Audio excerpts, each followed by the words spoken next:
इस विश्लेषण में स्वागत है। आज हम इस बात को डिकोड करने वाले हैं कि हम इंसान लगातार अपनी तुलना दूसरों से क्यों करते हैं। आखिर वो कौन सा मनोवैज्ञानिक जाल है जो हमें थका देता है, और सबसे जरूरी बात, हम इस लूप से हमेशा के लिए बाहर कैसे निकल सकते हैं।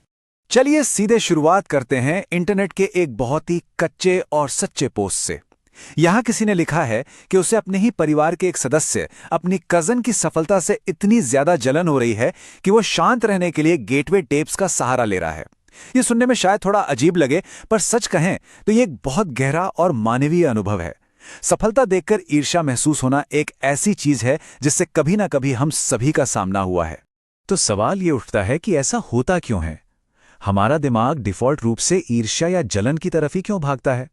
दिलचस्प बात यह है कि इसका जवाब किसी की पर्सनल फेलियर या बुरी नीयत में नहीं, बल्कि इवोल्यूशनरी बायोलॉजी यानी हमारे विकासवादी जीव विज्ञान में छिपा है। यहीं पर एंट्री होती है मनोवैज्ञानिक लियोन फिस्टिंगर की। 1954 में उन्होंने साबित कर दिया था कि दूसरों से अपनी तुलना करने की ये जो आदत है ना, ये असल में हमारे अंदर बायोलॉजिकली हार्डवायर्ड है। पुराने समय में इंसानों को समाज में अपनी हैसियत और सुरक्षा तय करने के लिए इस सर्वाइवल मैकेनिज्म की सख्त जरूरत होती थी। तो तुलना करना कोई बुरी आदत नहीं, बल्कि हमारे दिमाग का एक इनबिल्ट रडार है। अब मजे की बात यह है कि हमारी ये वृत्ति दो अलग अलग दिशाओं में काम करती है। एक तरफ है अपवर्ड कंपैरिजन, जहां हम खुद से बेहतर लोगों को देखते हैं, जिससे या तो हम जल भुन जाते हैं या फिर उनसे कुछ नया सीखने के लिए मोटिवेट होते हैं। और दूसरी तरफ है डाउनवर्ड कंपैरिजन, जहां हम खुद से कमजोर या मुश्किल स्थिति वाले लोगों को देखते हैं, जिससे हमें थोड़ी तसल्ली और राहत मिलती है। ये पूरा सिस्टम तब तक तो एकदम परफेक्ट था जब इंसान छोटे छोटे गांवों में रहते थे, गिने चुने 100 लोगों के बीच। लेकिन फिर आया इंटरनेट और इसने इस नेचुरल इंस्टिंक्ट को सुपरचार्ज कर दिया। आज तुलना करने का ये दायरा बढ़कर सीधे 5.41 बिलियन, जी हां, 5 अरब से ज्यादा लोगों तक पहुंच गया है। इतने बड़े नंबर को प्रोसेस करने के लिए हमारा दिमाग कभी डिजाइन ही नहीं हुआ था। और इसी बदलाव से जन्म हुआ सोशल इमोशनल वेब का। ये वो दौर है जहां लोग सिर्फ जानकारी नहीं, बल्कि अपनी सबसे गहरी भावनाएं, खुशियां और कमजोरियां पूरी दुनिया के सामने ब्रॉडकास्ट कर रहे हैं। अब ये सिर्फ एक नेटवर्क नहीं रहा, बल्कि दुनिया भर की भावनाओं का एक विशाल धड़कता हुआ जाल बन गया है। इसका असर कितना गहरा है, ये इमोशनल कंटेजियन यानी भावनात्मक संक्रमण के इस डेटा से समझ आता है। कोविड-19 के शुरुआती दिनों को ही देख लीजिए। ये साफ दिखाता है कि कैसे डर और उम्मीद जैसी भावनाएं एक ही समय में लाखों लोगों के बीच किसी वायरस की तरह फैल गईं। जब हम लगातार अनिश्चितता में होते हैं, तो एक इंसान का डर नेटवर्क के जरिए तुरंत दूसरों तक पहुंच जाता है। और यह संक्रमण सिर्फ महामारी तक सीमित नहीं है। 2017 के फ्रेंच इलेक्शन का ये डेटा साबित करता है कि गर्व हो या गुस्सा, ये भावनाएं बिना किसी फिजिकल कांटेक्ट के भी ऑनलाइन आग की तरह फैलती हैं। हम यहाँ किसी राजनीतिक पक्ष की बात नहीं कर रहे, बल्कि ये देख रहे हैं कि कैसे लोगों की भावनाएं लगातार एक दूसरे से टकराकर समाज का पूरा मूड ही बदल देती हैं। ये भावनात्मक तालमेल तब बेहद खतरनाक हो जाता है जब हम अपनी अस्त व्यस्त, बिना एडिट की हुई असल जिंदगी की तुलना दूसरों की एकदम परफेक्ट, फिल्टर लगी हुई हाईलाइट रील से करने लगते हैं। कोई भी अपने आंसू या फेलियर्स पोस्ट नहीं करता है ना, और हमारा दिमाग अक्सर इस ऑनलाइन भ्रम और असली दुनिया के बीच का फर्क भूल जाता है। इसके नतीजे कितने डरावने हैं, ये देखिए।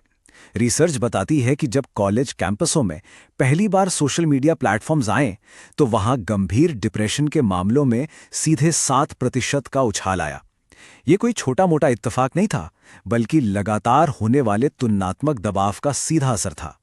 इतना ही नहीं, एंजाइटी डिसऑर्डर यानी घबराहट से जुड़ी बीमारियों में पूरे 20% की भारी बढ़ोतरी हुई।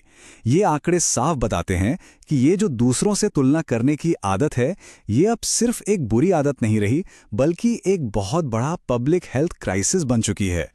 अगर हम इसे वापस एक व्यक्तिगत स्तर पर देखें, तो बात सिर्फ हमारी सोच की नहीं है। हमारी बायोलॉजिकल वल्नरेबिलिटी यानी हमारी शारीरिक संवेदनशीलता भी इसमें बहुत बड़ा रोल प्ले करती है। बाहरी दुनिया का हमारे ऊपर क्या असर होगा, ये बहुत हद तक हमारी अंदरूनी बायोलॉजी तय करती है। इसे ऐसे समझिए कि कैसे हार्मोनल बदलाव हमारे न्यूरोट्रांसमीटर्स जैसे सेरोटोनिन और दिमाग को शांत रखने वाले गाबा को सीधे कंट्रोल करते हैं। इसलिए कुछ खास समय पर, जैसे कि प्री मेंस्ट्रुअल फेज या पोस्टपार्टम पीरियड के दौरान, हार्मोनल उतार चढ़ाव की वजह से गाबा का लेवल गिर जाता है। उस वक्त अगर कोई दूसरों की सफलता देखता है तो वो पूरी तरह से हताश महसूस कर सकता है। ये कोई दिमागी कमजोरी नहीं है, ये प्योर बायोलॉजी है। तो फिर इस विनाशकारी चक्र को तोड़ा कैसे जाए?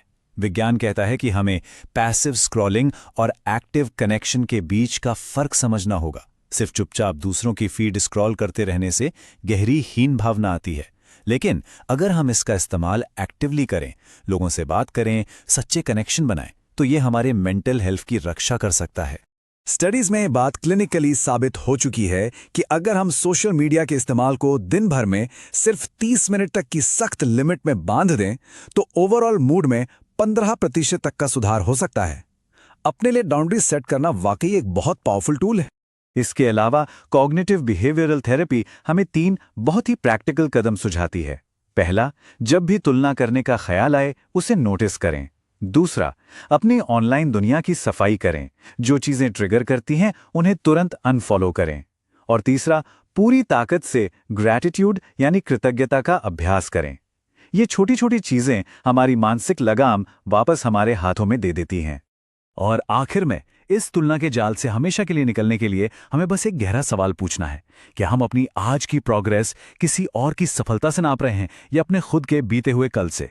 क्योंकि जब सफलता का पैमाना सिर्फ अपनी खुद की ग्रोथ बन जाता है तो बाहर का सारा शोर अपने आप शांत हो जाता है।